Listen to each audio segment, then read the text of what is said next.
अंगूठी उन्होंने उतार के शिशुपाल को दे दी, जो सम्राट अशोक की राजमुद्रा यानी कि राष्ट्र की मोहर। जैसे हम अभी जो सिक्के होते हैं वकील के, जो नोटरी के सिक्के होते हैं, या हमारी स्कूल में जो सिक्के होते हैं, उसी तरह राजमुद्रा थी, वो ब्राह्मण को उतार के दे दी।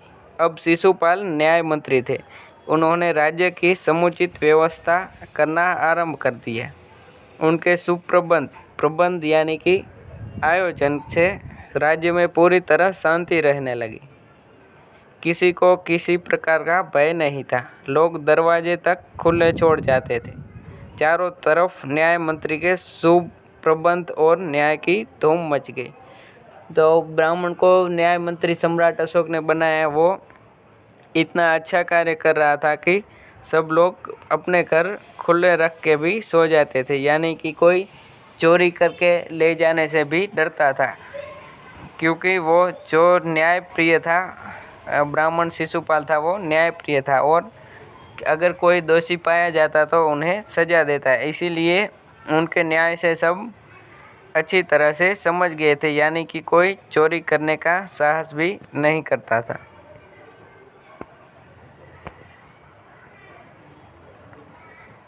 लगभग 1 महीने बाद किसी ने रात में एक पहरेदार की हत्या कर दी और ऐसा ही चलता रहा। और 1 महीने के बाद पहरेदार यानी कि जो सिक्योरिटी, हम अभी बोलते हैं सिक्योरिटी, वो पहरेदार जो पहरा देता है, उनकी हत्या कर दी। सुबह होते ही यह बात चारों तरफ फैल गई। लोग बड़े हैरान थे। शिशुपाल की तो नींद ही उड़ गई और वो जो न्याय मंत्री था उनकी नींद ही उड़ गई। उन्होंने खाना पीना छोड़कर अपराधी का पता लगाने में रात दिन एक कर दिया।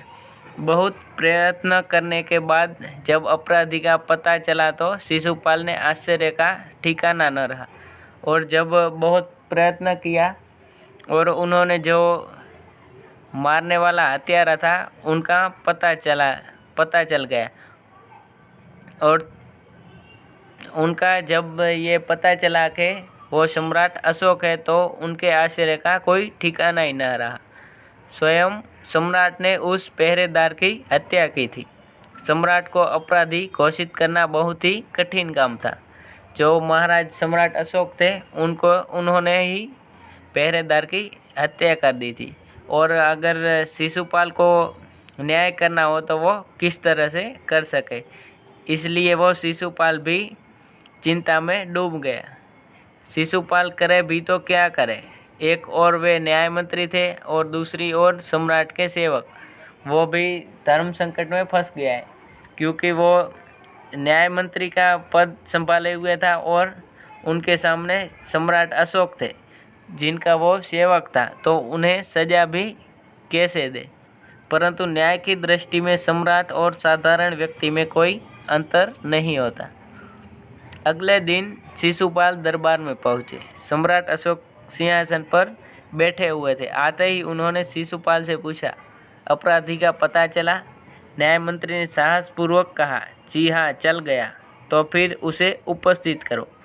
न्याय मंत्री कुछ रुके, फिर अपने उच्च अधिकारी को संकेत करते हुए बोले, धनवीर, उन्हें गिरफ्तार कर लो, मैं आज्ञा देता हूँ। धनवीर उनके जो अधिकारी थे उनका नाम है। उन्हें वो न्याय मंत्री शिशुपाल आदेश देता है कि तुम महाराज को, सम्राट अशोक को गिरफ्तार कर लो। संकेत सम्राट की ओर था और उन्होंने हाथ से या उंगली से इशारा किया सम्राट अशोक के सामने। दरबार में निस्तब्धता छा गई और पूरे दरबार में निस्तब्धता, यानी कि कोई बोल ही नहीं रहा और सब आश्चर्य में डूब गए। सम्राट का चेहरा क्रोध से लाल हो गया और सम्राट अशोक का चेहरा क्रोध से लाल हो गया। वो सिंहासन से खड़े हो गए और बोले, इतना साहस? न्याय मंत्री ने ऐसा भाव प्रकट किया जैसे कुछ सुना ही न हो। उन्होंने अपने शब्दों को फिर दोहराया और उन्होंने फिर से वही शब्द दोहराए कि उन्हें अपराधी को गिरफ्तार कर लो। तनवीर, देखते क्या हो, अपराधी को गिरफ्तार करो। उन्होंने शिशुपाल ने फिर से वही शब्द दोहराए कि देखते क्या हो, अपराधी को गिरफ्तार करो। दूसरे ही क्षण सम्राट के हाथों में हथकड़ी पड़ गई और दूसरे ही क्षण यानी कि थोड़ी ही देर में सम्राट अशोक के हाथ में हथकड़ी लगा दी गई। न्याय मंत्री ने कहा, अशोक, तुम पर पहरेदार की हत्या का आरोप लगाया जाता है, तुम इसका क्या उत्तर देते हो?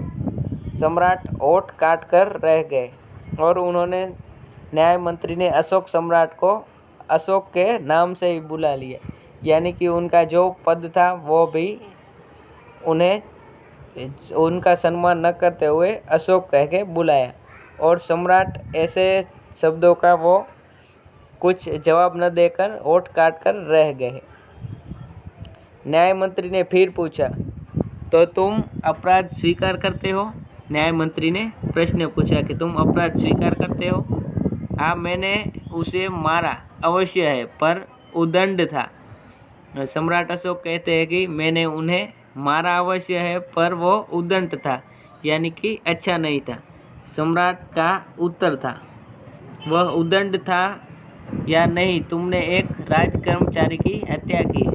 तो न्याय मंत्री शिशुपाल कहते हैं कि वो उदंड था या नहीं वो तो पता नहीं है, लेकिन तुमने एक राज कर्मचारी की जो पहरे देता था पूरी रात, उनकी तुमने हत्या की है।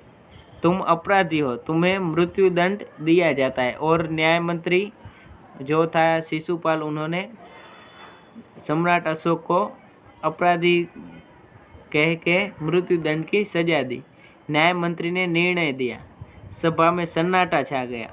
न्याय मंत्री का निर्णय सुन सम्राट ने सिर झुका लिया, और जो न्याय मंत्री था उनका निर्णय सुन के सम्राट ने सिर झुका लिया। वे तो स्वयं शिशुपाल की परीक्षा में सफल हो गए थे।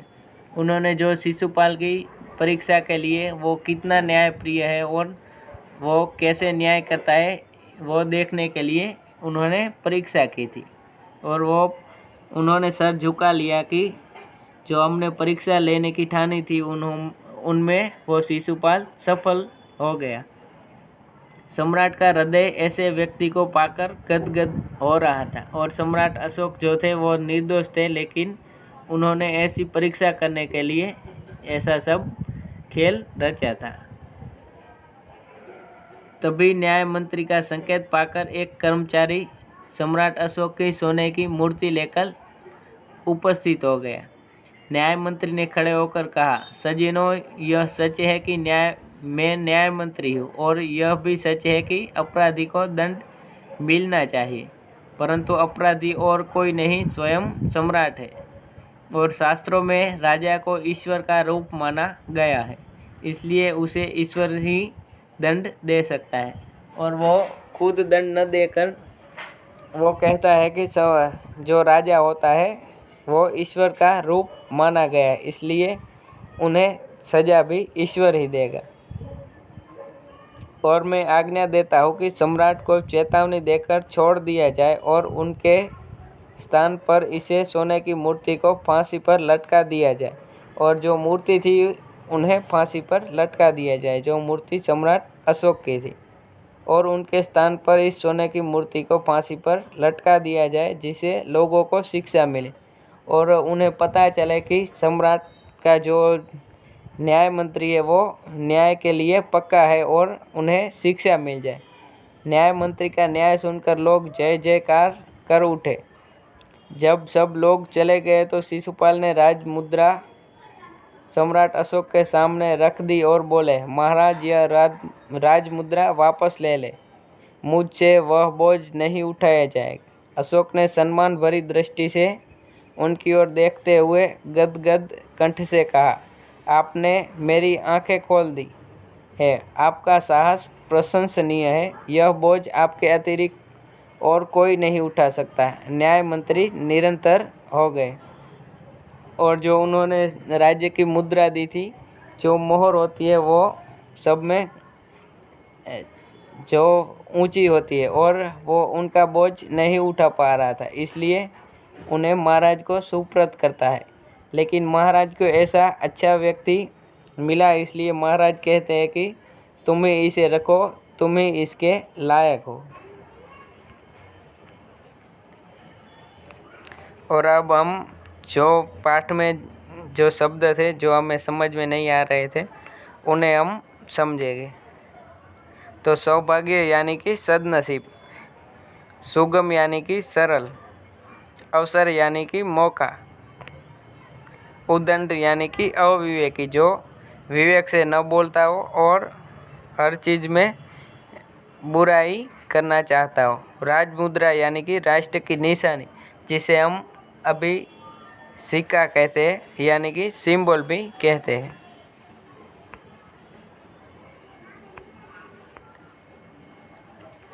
और हम ये पाठ पढ़ा, उनमें से हम प्रश्न करके हमारा मूल्यांकन करेंगे कि हमें इस पाठ से कितना समझने को मिला। पहला प्रश्न है, शिशुपाल ने दरबार में क्या मंगवाया? शिशुपाल ने जब न्याय किया और उसके बाद जो दंड देने के बाद शिशुपाल ने इशारा करके दरबार में क्या मंगवाया था? इसका आंसर कमेंट बॉक्स में 10 सेकंड में देना है।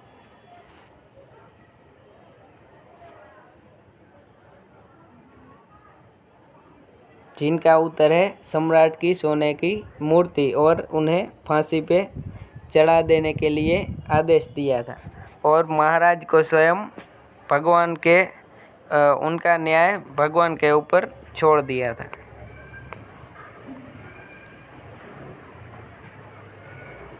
दूसरा प्रश्न है, सम्राट ने शिशुपाल को क्या दिया? तो सम्राट ने जब शिशुपाल को राज्य में बुलाया और दरबार में उन्हें क्या दिया था? इसका उत्तर कमेंट बॉक्स में 10 सेकंड में लिखें।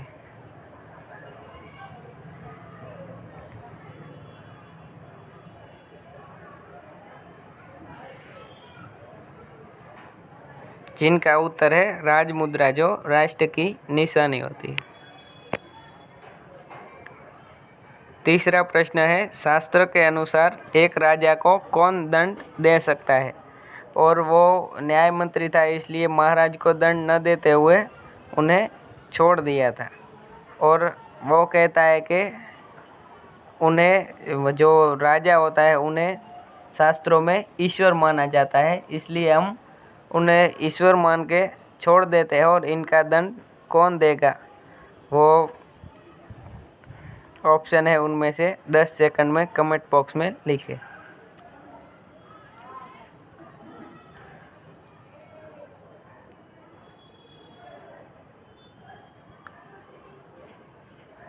इनका उत्तर है ईश्वर। ईश्वर ही राजा को दंड देगा। अब हम इस पाठ के स्वाध्याय के प्रश्न लिखेंगे। शिशुपाल ने अपने घर का दरवाज़ा क्यों खोल दिया? जब वो रात को सब अंधेरा हो गया था तब शिशुपाल जो ब्राह्मण था उन्होंने अपने घर का दरवाज़ा क्यों खोल दिया? जिनका उत्तर लिखना है। दूसरा प्रश्न है, शिशुपाल किस अवसर की तलाश में था? तो जो सम्राट अशोक जो परदेसी था और शिशुपाल दोनों रात को जब मिले थे उनके घर, तब वो कहता है कि मुझे भी अवसर की प्रतीक्षा है, अगर मुझे अवसर मिले तो मैं भी काम कर सकता हूँ। तो वो किस अवसर की तलाश में था वो लिखना है। तो ऐसे ही एजुकेशन से लगते हुए वीडियोस देखने के लिए लाइक करें, शेयर करें और हमारे चैनल को सब्सक्राइब करें। Thank you.